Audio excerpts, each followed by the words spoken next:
Um, I found a little shade earlier. I was outside doing some barbecuing. We were selling plates here at the house, and the the shade burned off on me. I had a shade tree, but the sun whooped the tree, and next thing it whooped was me. So here I am, all showered up and cleaned up, and looking the best I can look right now today. The score is 1-0. The Sun won, so there's nothing I can do about that. But I'm going to have my guys on tonight. I don't know how many of them are going to join me, but we are trying out a new app that we're going to be using from now on to respect COVID-19, because we don't really need to be sitting up under each other breathing hard like we do. We're all pretty big guys, so we breathe hard. So we don't need to be breathing on one another, so we're going to go ahead and use this app, and hopefully things work out. I got my production manager in the background once again, my one and only Queenie. She takes care of me like no other. So I'm sure glad that she found this app for us to do this show on and make things look a lot better. So here we are, live and in living color right here in your living room on JD's Man Cave. So first thing we want to talk about tonight, well, I want to talk about, I say we, but there is no we right now. But first thing I want to talk about is this NBA's return. I've been watching basketball games since earlier this afternoon when they're playing them one after the other, since they all got them in, as they say, in a bubble.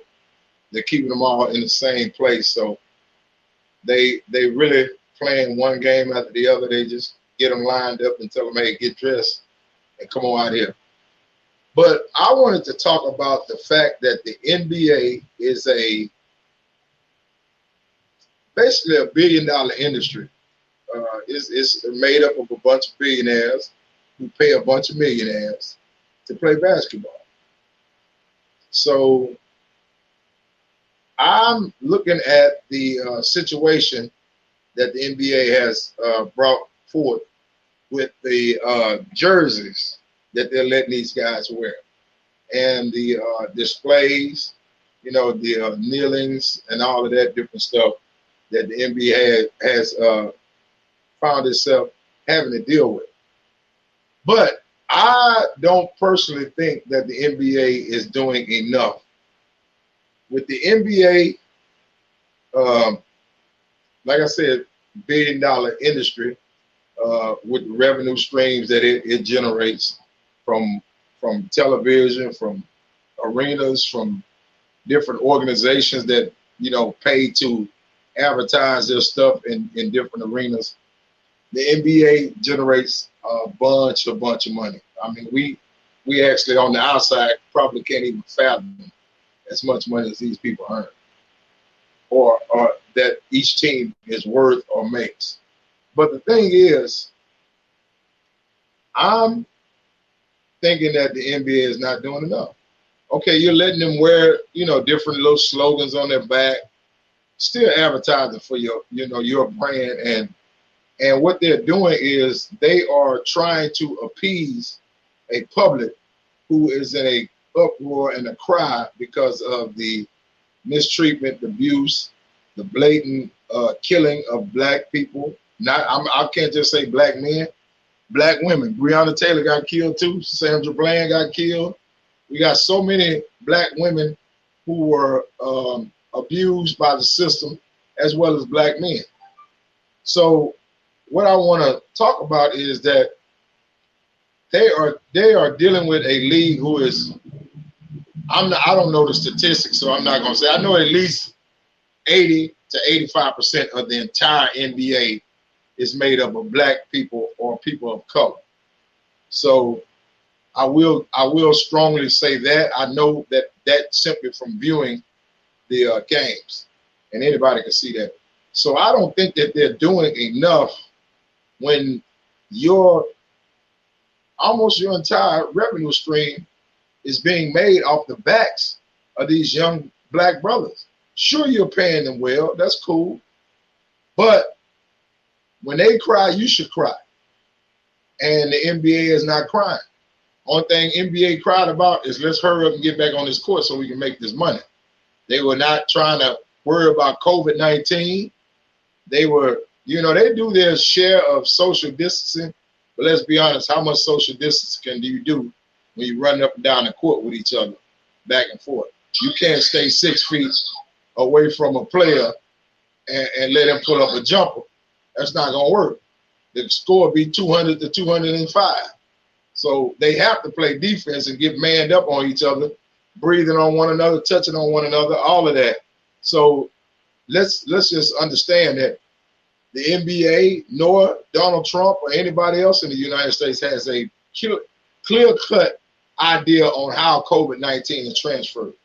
So this is really putting them in a bubble and putting them back on the court is really a guinea pig situation, because they don't know, how they're going to be affected and whether or not they can actually control COVID-19. So this thing solely, I don't want y'all to think, I don't want you NBA fans or anybody to think that the NBA started back playing because the fans missed a game. No, what was missing was the revenue streams, the commercials, the advertisement, all of those different streams that are generated off the backs of these young black men was starting to dwindle away.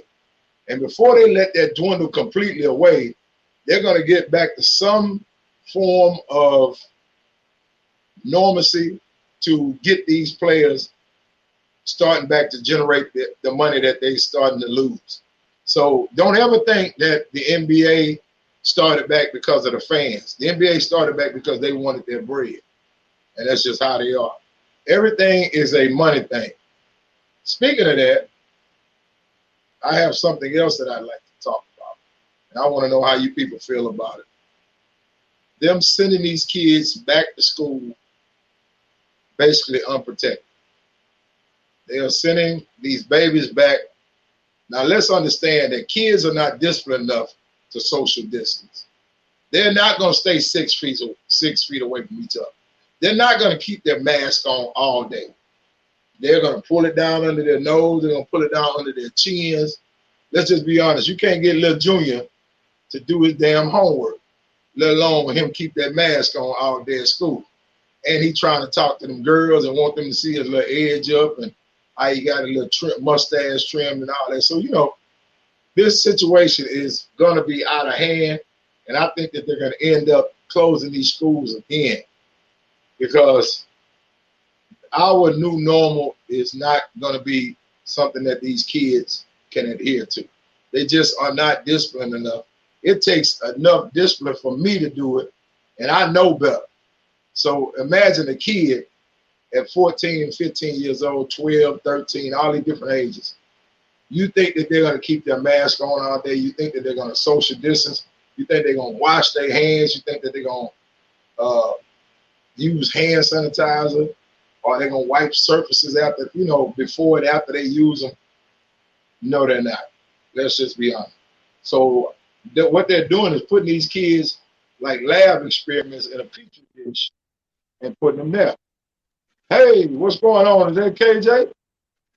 Hey, you. Hey, what's happening, baby? Ain't nothing.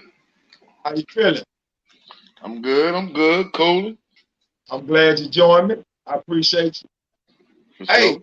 I'm gonna go back to this topic because I know you got something. We'll go back to it in a minute.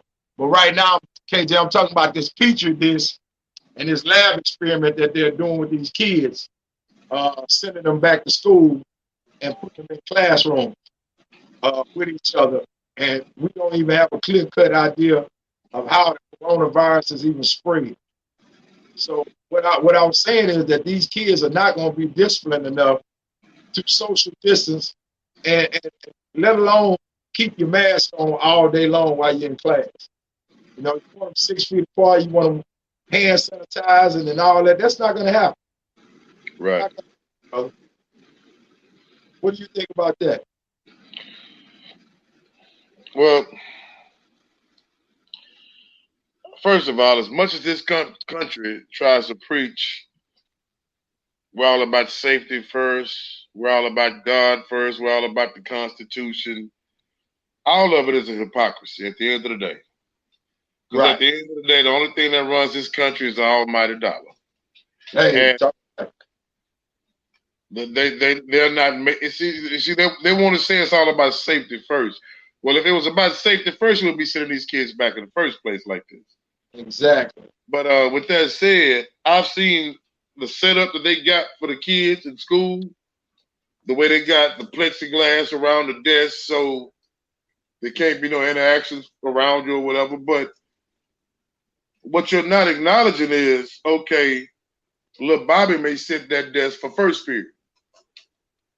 Little Bobby got to get up, and somebody else gonna sit there for second period. And little Bobby going to another desk. And then third period. In other words, this thing that they got set up, you still cycling kids in and out of these desks. You still cycling kids in and out of these classrooms. There's no way you can prevent it from spreading if you got people interacting with each other like that. But it's all just a hoax and a fluke. You know what I'm saying? I mean, honestly, I don't have any school-age kids, and you don't either. But at the end of the day, if I did, dude, I would be very much against even putting my kid back in public school right now because of this stuff, bro.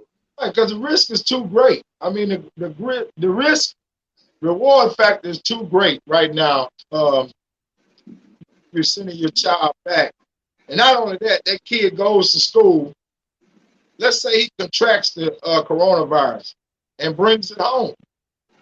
Then you got mixed families where you have elderly people living in the house. You have different, contracting that are most, highly susceptible to get. Next thing you know, grandma dead, and you done found out a week later that Junior boy had COVID the whole time, but it didn't affect Junior like it did grandma because grandma is elderly. You see what I'm saying? So the fact is that everybody is affected by COVID-19 in different ways. And you know that firsthand. So I mean, we've seen it, we've experienced it. We have friends and family who have suffered with it, and everybody was affected differently. So I just what's crazy is the fact that the government, between the U.S. Treasury and the money they can get allocated to them from foreign countries, the U.S. government has enough money to keep this country afloat without the job market being open wide all the way back up, and without classrooms being all open. In other words, if they wanted to shut everything down for say the rest of this year and try their best to get a foothold on this COVID-19, the money is there and available for them to do that. They're just so preoccupied with not focusing on the general safety of the public so much as focusing on the bottom line financially. Okay, we got the money to make America function, but we're not worried about America functioning. We want to make sure the people that have money continue to get money. So they just worried about the rich getting richer and show no concern whatsoever for the general public. You know what I'm saying? It's all just a money grab, bro. That's all it is. You got to understand something too. The situation is about the businesses and the what do they call it? The businesses and the economic complex staying afloat. Now, what they want to do is they want to keep consumers consuming, and to do that, they got to get these stores and stuff open back up, and people back out spending bread. So they want you to go back to work so you can make some money and get back in these stores and keep this economy rolling like it has been rolling. They're trying to avoid any type of depression or anything in our economic balance right now, because if it goes much longer, I can foresee a economic unbalance happening, because people are not going to be out spending money and buying things, and going. They need the consumer to.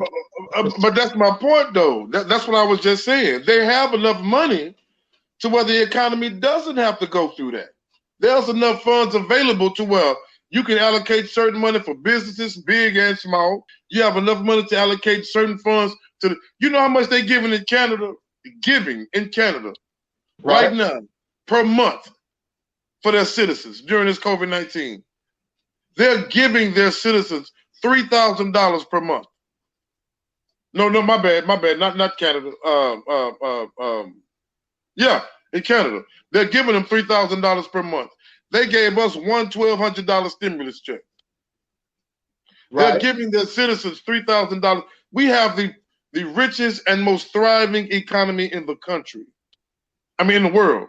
All of these countries, other countries, are giving businesses the money they need to either stay afloat or at least pay whatever monthly overhead they have. It's not about the money. If the economy go bad, it's because the government let it go bad. So a lot of these businesses that fall in, they have the money to give them. They have the money to give them, but they keep, case in point, I'm going to say this. When this first hit back in March, and they started shutting stuff down, and the Senate got together, they tried to figure out how they were going to address it. One of the first things on the table was money. The taxpayers, all of the money that they're giving to the public, that's money that we work for. That's money they took out of our taxes. They took 63% of that money and gave it to major corporations and multi-billionaires. They gave the rest and broke it down and gave $1,200 per household in America. They gave the money, they gave the $1,200 to the people that worked for it, and gave the majority of the money for the people that were already paid. They have the money. They're not putting it where it needs to be put. They keep trying to make sure these rich folks can maintain and keep having their money coming in, and we'll just give the general public what we can when we can. That's why if the economy go bad, that's why it's going bad. It's not going bad from a lack of funds. The money is there. Well, you know who your president is, right? And you know the Senate, House and the Senate, who they control by. So there you go. Get out and vote. That's all I can tell you. Get out and vote some of these clowns out of there, and we may be able to get some things, changed in our government. Because right now, let me tell you something, there is a blatant disregard for the common man in the United States right now. Yes, sir. Especially if the common man is a black common man. Let's just talk about that too, because we are pretty much in the United States history, black people have always been dehumanized. And let me tell you what happens when you dehumanize something. You can easily misuse it. When something is dehumanized, you don't feel that bad when you don't treat it right. So that's why white America has always vilified the black man. First of all, then they vilified the entire black race after that. First they had to start with the black man being the cause, and that justifies the way that they treat the black man in our society. That's why we're so heavily adjudicated. We're so heavily incarcerated. We're so heavily savagely being mistreated by the law enforcement agencies in the United States, where they're supposed to be protecting and serving. That's not how they police us. They police us as savages first. They come in to crack our schools and break everything up. Why do you think that you can even tell in our elementary schools, when 5 or 6 young black men get together and they're hanging out by the water fountain, one of them teachers gonna come with a, hey man, y'all break this up. They don't want us getting together and figuring nothing out. So they keep us separated and keep us confused with the laws and the policies that they implement upon us. So that's just part of what I think the entire system problem is. But we have to get back to a understanding that in order for us to ever get equal rights and equal opportunities, first of all, we're going to have to be viewed as a human being first and foremost. Like I said, it has always throughout history, we have been dehumanized since slavery. And like I said, it's easy to miss something that you have that you don't see as human value. That's why we're so easily mistreated, and so many, even from stemming from after we got out of slavery, the Jim Crow laws that we had to live up under. Now, it says equal rights for all men, but you have to understand something in the context of when that was written. Back then, black people were not even considered men. And a matter of fact, a lot of white folks weren't considered men. That's not what, when they were talking about men, they were talking about rich, land-owning white folks. They had the power to vote and move legislation. They weren't talking about those poor white folks who didn't have nothing. The ones that worked on plantations as overseers and all that. They weren't talking about them. They were talking about those rich landowners had the power. Those were the men that the Constitution talked about. And if they were talking about only some white men and not other white men, then you know dadgum well they weren't talking about our black behind being all men are created equal. They were definitely not talking about us. So we have to get back to get a culture in the United States where black folks are at least, first of all, seen as human beings. So how do you suggest we do that? Well, we have to get some black legislators in there and policymakers who push an agenda that brings that type of culture. And we gotta vote them in there, and we got to be knowledgeable about who we're voting for and understand the black voting power. There's no president who has been elected without winning the black vote. I mean, Donald Trump is an anomaly, but in the past, you had to get a majority of the black vote because we have power. But I guess I'm playing devil's advocate. Okay, let me ask this question then. If that's the case, based on what you just said, if the majority, if not all presidents, with the exception of Donald Trump, have won the black vote, have been voted in on the strength of the black vote, yet we still dealing with what we're dealing with, how much power was there in the vote then? If we're getting who we're voting for in the White House, then we still dealing with this nonsense. Let me explain something to you. We, as black people, don't collectively get out and vote anyway. We don't vote as a big group. Now those Hispanics, the gays, and all these other different organizations, they get out and mass vote. See, because they know the power, and they're not going to put nobody in there who ain't going to push their agenda. Now, they know the power of their vote. You have so many, man, let me tell you something. It hurt my heart when Obama's first term, when he got elected, they were covering how many black people were getting out and voting because because Obama was running for president. So they were at the polling places. There were so many black people who were in their 70s, 80s, that were saying that this was their first time ever voting in their life. Brother, do you know how disheartening and really stupid that is? For you to be 80-something years old and you've never voted? But that's what I'm wondering. I mean, if that's the case, if we weren't voting, then how were the presidents getting in the White House on our vote? Well, the ones who did, I'm talking about the majority of the ones who did vote had to win the majority of the black votes that were cast. Now, I'm not saying that every black person, you got to win 80%, every black person in the United States. You have to win 80-something to 90-something% of the black people who actually got out and voted. You see what I'm saying? There's a difference between that. Now you have no Democratic president has won without getting more than 88% of the black vote. There you go. There you go. And again, I'm not disagreeing with that, but I guess my point is, and we hear it every year, not just for presidential elections, but local government, for senates, Right. for council seats, and all that. We always hear people preaching vote, and I'm not anti-vote. That's not what I'm saying. But what I am saying is, you can't make me believe that in 45 presidential seats, well, more than 45 presidents, but 45 presidents, but more than 45 terms, put it like that.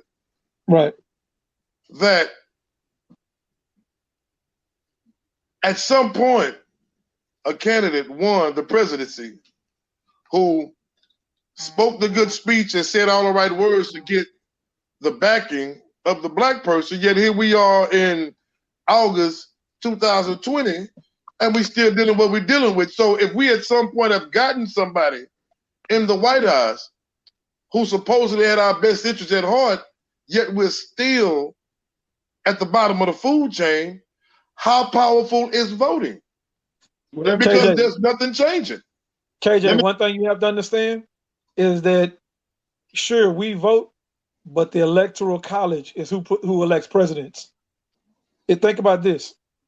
Hillary Clinton actually won the popular vote and beat Trump by more than 2 million votes. Hillary Clinton beat Trump by more than 2 million popular votes, but she did not carry the Electoral College. Right. And let me explain something to you also, KJ. Let me explain something to you. I'm just going to say it, Steve, and y'all can be mad at me for saying it, but I'm just going to say it. Black voters are probably the most uneducated voters that go to the polls.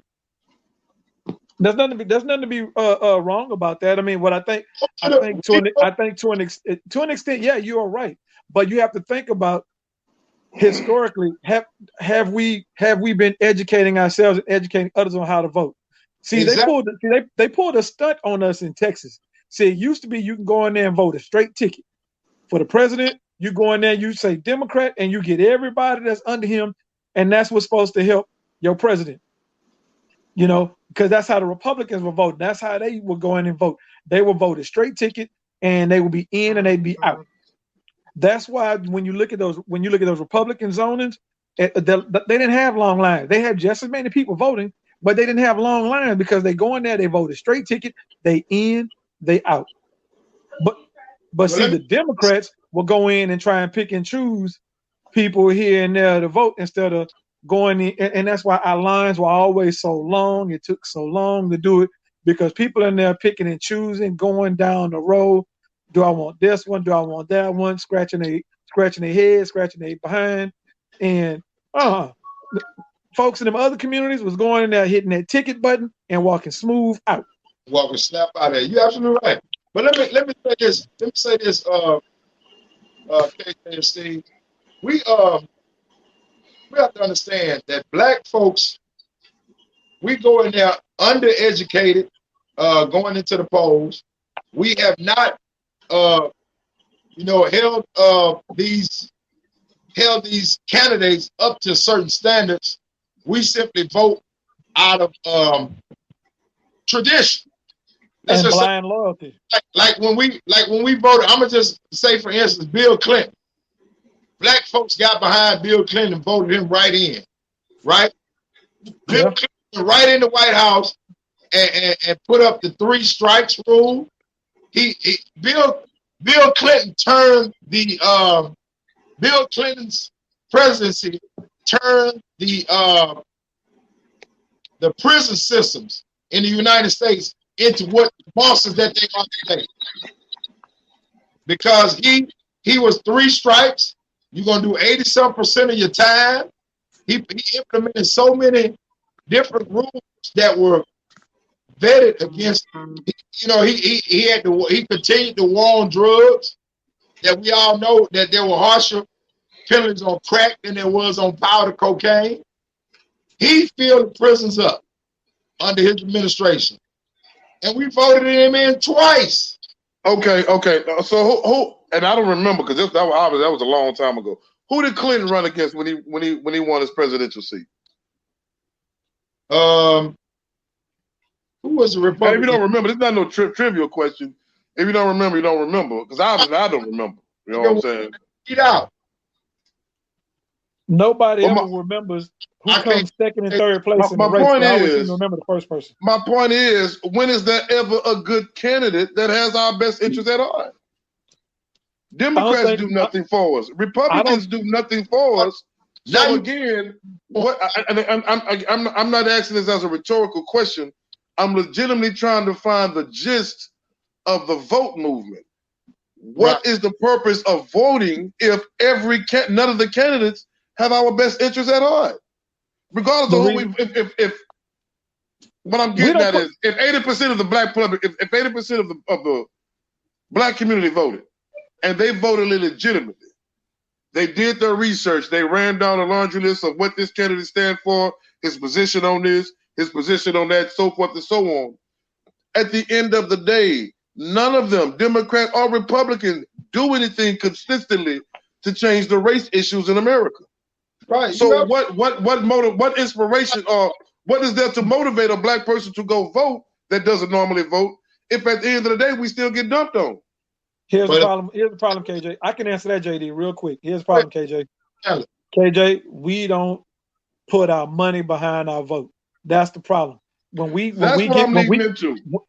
get money, our money don't change hands as many times as it does in the Asian community and the Hispanic community and the Indian community. When they put money in their community, that money changes hands more than 20 times.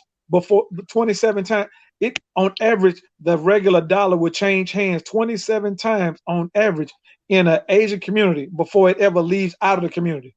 I totally disagree, Bobino. Our money changed hands one time. It's out of our pockets. It's out of our community. I totally disagree because when that money changes hands, it changes from one Asian to another. That's what I'm saying. Or one Indian to another. That's what I'm saying. Our money goes straight from us to everybody else. That's the point I'm saying. Their money changes hands 27 times within their community before it leaves and goes out. Our money, as soon as we get it, our money goes to it goes out of our community. But their money changes hands more than 27 times before it ever leaves their community. All you gotta do is who you see in line for them J's? Who you see in line for them Jordans? Not them white folks, not them Asians, not them Indians. You see us standing in line, ready to give our money up for $200-something for a pair of sneakers. That's only worth $8.50. Okay. Yeah, that's the craziest thing ever.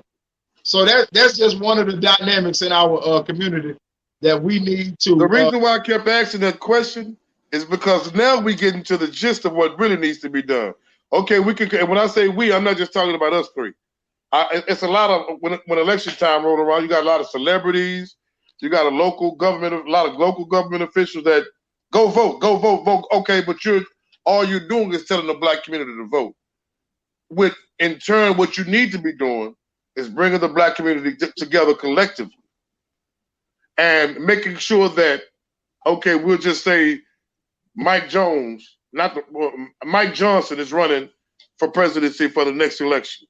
And Mike Johnson, his platform is police reform. His platform is making sure that the disparaging number of people being incarcerated isn't so swayed toward minorities. Mike Johnson is making sure that River Oaks is being policed by the police just as much as South Park and Fifth Ward. And those are the platforms he's standing on. Well, somebody that is a respectable and reputable voice for the black community goes to Mike Johnson and tell Mike Johnson, okay, these are the platforms that you're standing on. These are the issues that you're making it a point to address if you're elected as the next president.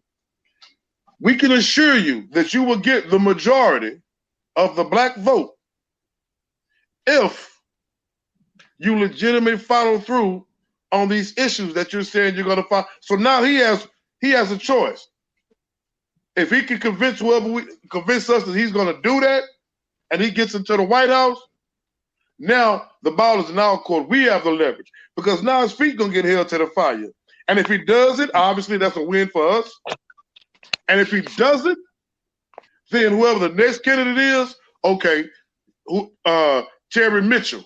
You see, we got Mike Johnson in the White House last time because of our vote.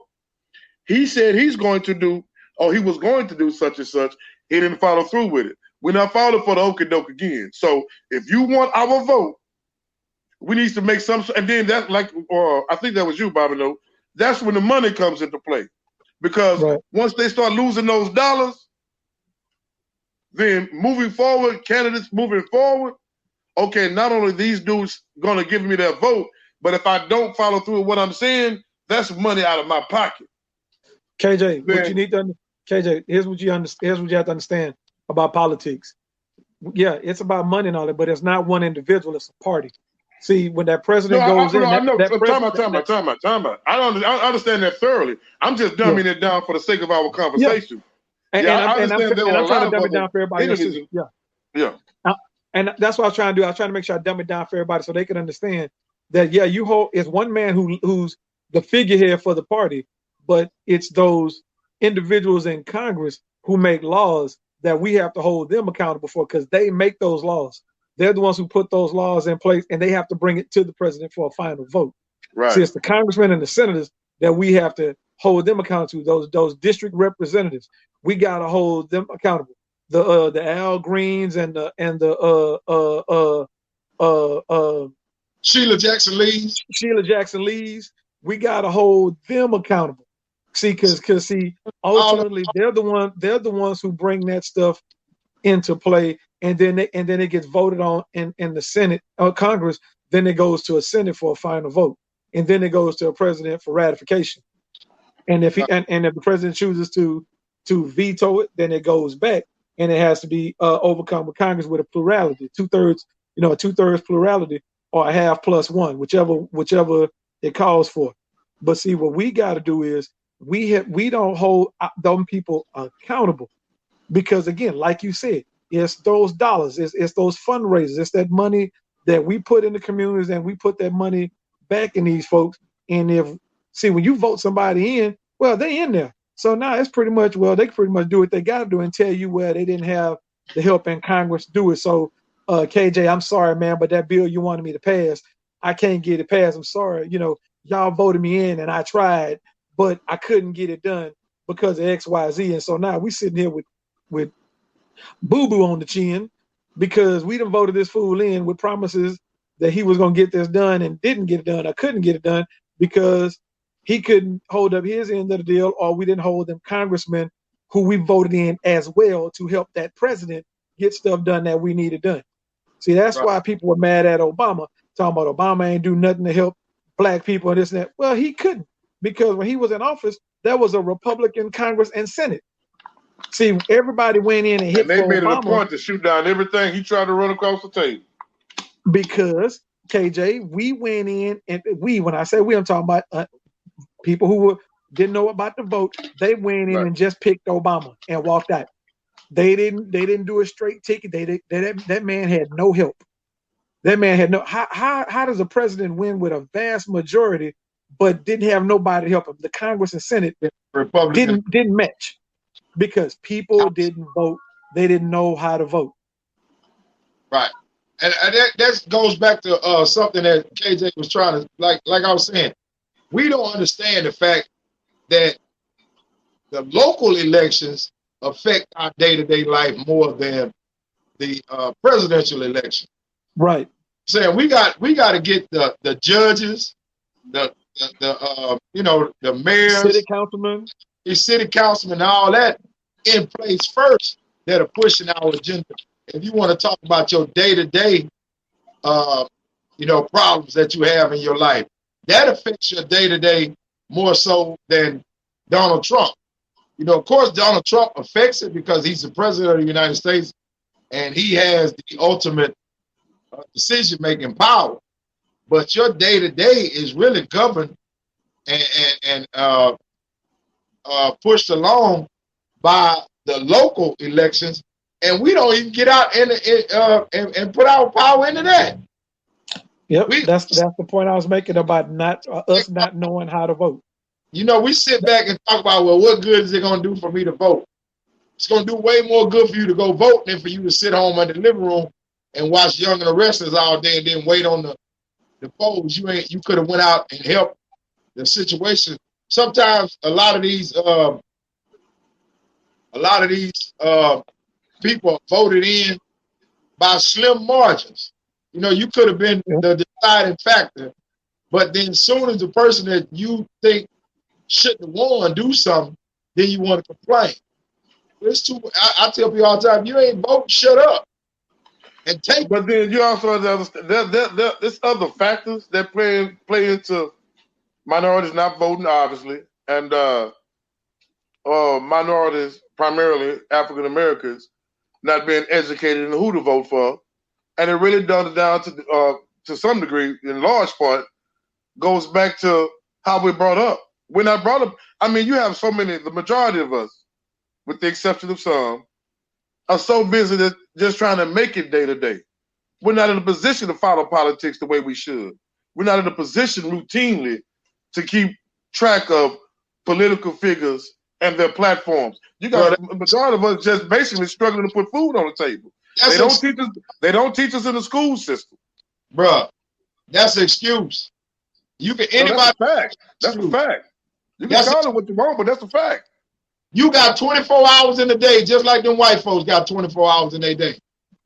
Why? Not everybody, brother. Not everybody. Educate yourself. And you talking about, bro, let me tell you something. Black folks waiting on the public school system that don't want you to better yourself in the first place. Black folks sitting around waiting for them to educate you. You ain't gonna never get educated. Why in the world would your oppressor educate you to make you to help you raise your status? Understand that when it comes to public school. I'm not disagreeing with that, but what I'm saying is if you work in two jobs, let me finish. And you gone all the time, you don't have any other option but public schooling.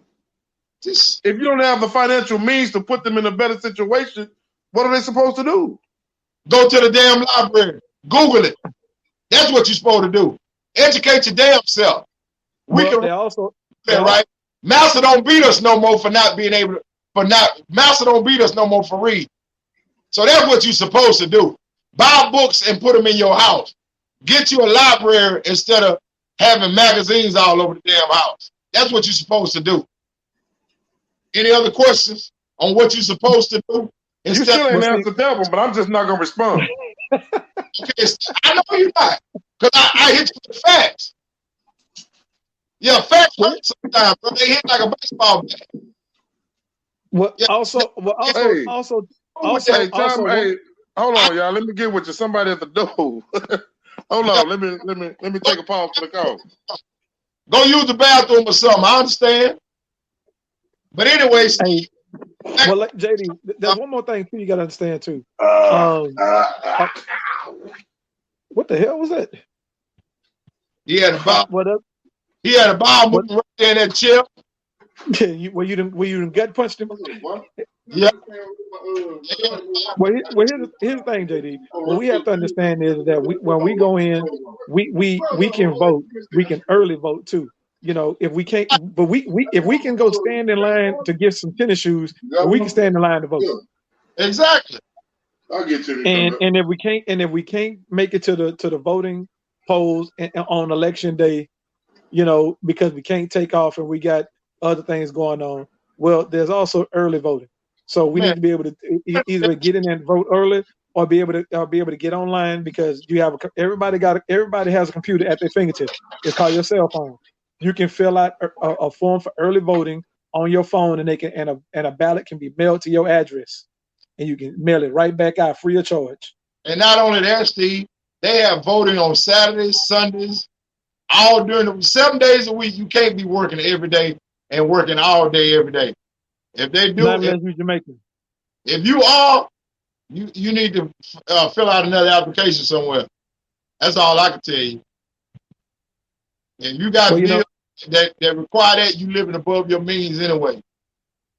You need somewhere to cut back on some things in your life. Okay, so since we're talking about stop smoking dope. Stop all these different vices that we have in our life. Yeah, so you cut back on some stuff. Hey, so since we're talking about voting, my daughter brought up something. We were, we had this long trip back from Alvin, from that Bayou safari, and my daughter brought up. We were talking about the president, and she brought up voting. That this guy's not gonna want to give up the White House, and I like, you know what? That sounds very, very true. That in the first time in history, we may have a president who may decide to have a coup, not to give up the White House. See, in every other part of the country or the world, there has always been some kind of major coup when it comes to a president or a leader giving up power. Saddam Hussein was in power more than 20 years. He didn't want to give it up. Fidel Castro didn't want to give it up. What's his name in Africa, in Uganda, didn't want to give it up. They made a movie about that dude. What's his name? Idi Amin. Idi Amin. He didn't want to give it up. It's a whole bunch of folk that didn't want to give up power when it came time to give up power when the election time came. And now maybe in the first time in American history, we may have a president who is going to try to do the exact same thing. If you look at what he's doing now, talk about postponing the election because of COVID. Do you think this might have been a long-standing plan to stay in power by dismantling everything because we knew an election was coming up, and if we could have a worldwide and a nationwide pandemic, that we could stop the voting process? Right. I mean, does it not seem logical? And then he gets on Twitter and the TV every other day. He gets on with some kind of fear mongering. Do you not think that he'll be able to have somebody in the military, or that he'll strike up enough fear that the military and the National Guard may take up ranks with on his side to try to inflict some kind of martial law to keep people in line while this man does not want to give up the president's seat come January? He'll say that the vote was fake news. It was fake. It's fraud. It was this and that. It's coming. It's coming. I'm telling you. I hope he buck the system. I promise you I do. I hope he buck, and I hope they run in there like they do us and beat him with nightsticks, put him in a what they call that move that that put in a yoke. No, they hog time, beat him with them and told him out of there like he's some luggage. I hope he try to buck the system. I want it just for the level of drama that it's gonna cause in the United States. Yeah, I hope he buck the system. I'm all for it. Buck him, Donald. Buck him, Donald. Buck him. I want to see him get beat up in the Oval Office. I want to see him get hauled like they do black people every damn day in the streets in the United States. I want him to get a taste of his own damn medicine. That's just me, personally. I may be dead wrong, but I promise you, I'm going to be at the polls voting, and I don't care if Daffy Duck is running against Donald Trump. I'm voting for Daffy Duck. Damn that. If that's the only choice I got is Daffy Duck and Donald Trump, Daffy. And that's just how I feel, brother. But I'm looking at Joe Biden being a viable candidate that will help and push the black agenda. I'm also hoping that Joe Biden brings in a black female as his running mate. What y'all think about that? No. Let me tell you why. What he's going to do with that, he's going to further push people to vote for Trump because they're not going to want a repeat of Biden Obama. And let me tell you what I mean by that. You got some people who are not experienced enough to bring a country together like that, let alone who have a relationship internationally. Now, here's what I mean by that. The best person, I think, for it would be Elizabeth Warren. Let me tell you why. She has experience on the Beltway in Congress that spans 20 years or more. She's got friends on both sides, Democrat, Republican, and Independent. And she is known internationally. They know her in other nations. She's dealt with other nations. A Kamala Harris and a Susan Rice, they're good, but you can make them attorney generals and put one on the Supreme Court. That's what you do.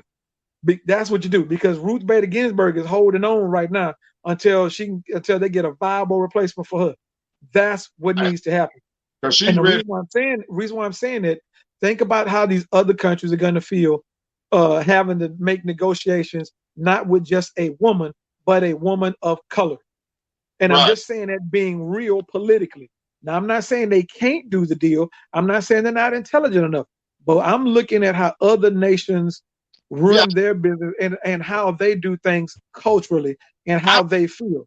exactly. I don't think the United States is ready, nor do I think the world is ready. Just like you're saying, for a black female vice president to be representing the United States. Now it would be lovely for us, but we're not going to go from Trump to that. You know that's Right. like that's too extreme, and our country is not ready for that, nor is the world ready for it. So Right. I understand exactly what you're saying. And again, no shade to Kamala Harris or Susan Rice. No shade to those ladies. No shade, because I think that any woman can do a job intellectually just as well as a man. I believe it. But what I'm looking at is what we'll have to deal with cultural wise across the world and how people will view it. Just like that guy who was running for president, for the Republican Party, who was gay. Muslim nations would not have any dealings with that man.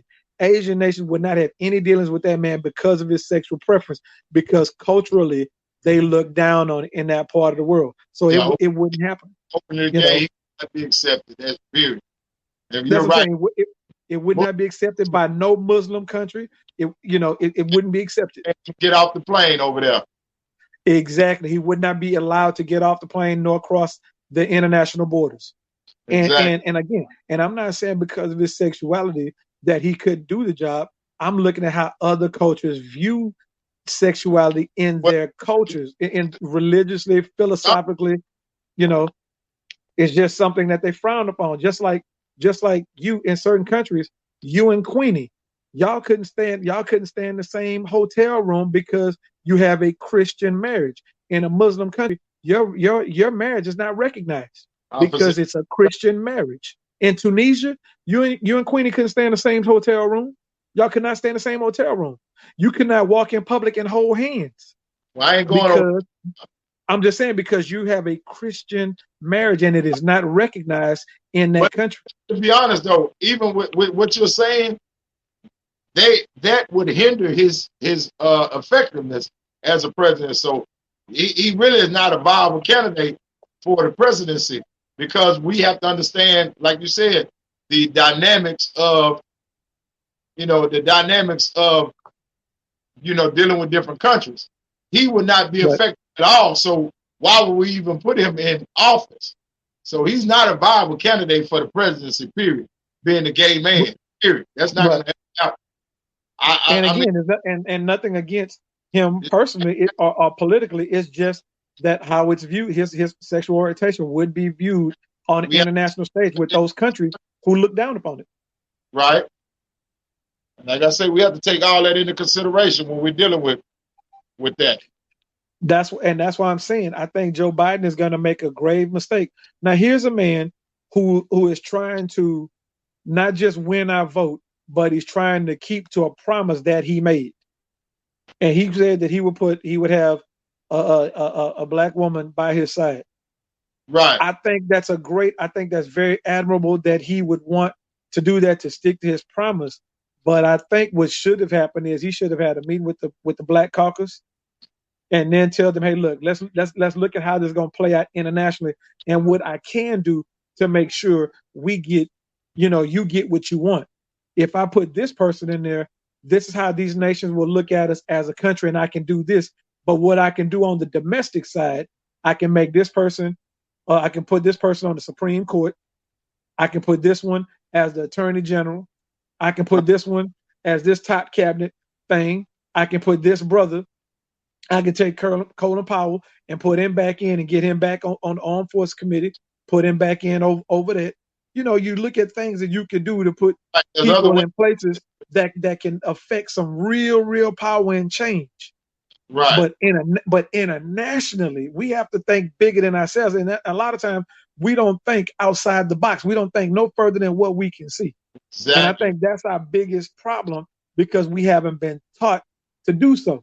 My dad was a union president. All I knew growing up was union voting and voting in union. That's all I knew growing up. That's all I knew. That's all I knew. You know, when I got my first job working with you, when I got my job with UPS, hey man, they got a union. Better get in it. Yes, sir. Got my teaching job. Hey, teacher got a union. Better get in it. You know, hey man, you better, you know, hey, the people talk to you about being a union steward, you better be a union steward and run your building. Yes, sir. I did it.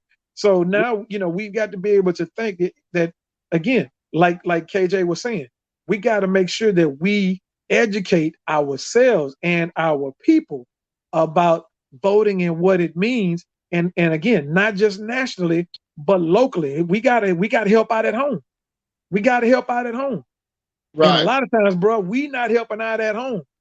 And that extends into what we do as men. A lot of men ain't helping out at home. A lot of men don't know how to be men at home.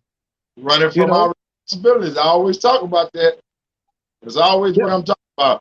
But see, the thing is, you understood, you know, at an early age that union meant power. You know what I'm saying?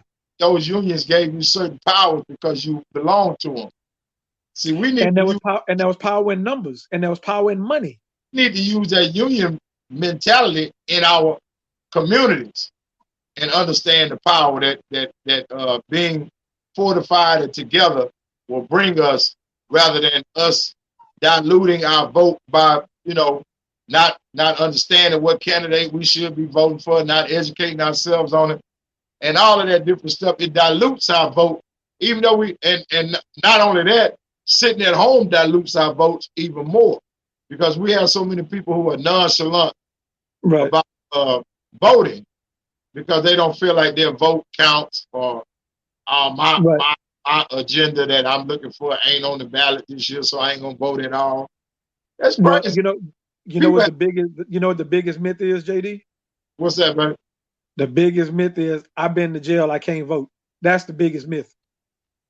Long as you're not on paper, long as you're not on parole, you can vote. The day after you get off parole, you're eligible to vote. And see, a lot of us don't know that. They think, man, I'd have been to prison. You know, I did 25, I did 10, I did a bid. Man, I'm a felon. I can't vote. No, you're a felon. You're considered a felon in the system. Once you have paid your debt to society, you are no longer a felon. Exactly. But see, again, that's the mentality. People don't know. Steve, let me tell you something about us that I have noticed. I'm 51 years old. I've been voting since I was 18, since I was eligible to vote. Right. We go to the polls like sheep. You know, we just follow along. We don't really know what we're going to vote for. We don't do our homework beforehand. We don't put a mirror up to the candidates that we're going in there and vote for. We don't find out their real true agendas. We don't research them. We just go in there and vote and then walk out there. Like you said, we go in there and hit straight Democrat. Some black voters, Steve, don't even realize that the Republican Party is the party that freed the slaves. Yeah. No, I mean, and that's crazy that they don't realize that Abraham Lincoln was a Republican. Here's something. Someone broke me down today, and I didn't even think about it. You know, I found out, JD, that I'm a Trump supporter. Did you know that? Let me show you. You know what? I bet you're a Trump supporter too. Let me show you. Hey, did you get some stimulus money? Yeah. Did you turn it? Did you turn it in? Did you give it back? Hey, look here. Let me tell you something, Steve. Well, then, see, at that point, you took what he gave you. It makes you a supporter because you supported his initiative. And you know what? And I was like, damn, you know, man, I don't like Trump. There's no way. I can't stand this man. I hate his politics. I hate the very thing he stands on because the majority of it stems on racism. Let me explain to you though, Steve. I'm not really a Trump supporter, but I do support 1,200 crispy $100 bills. I do support that.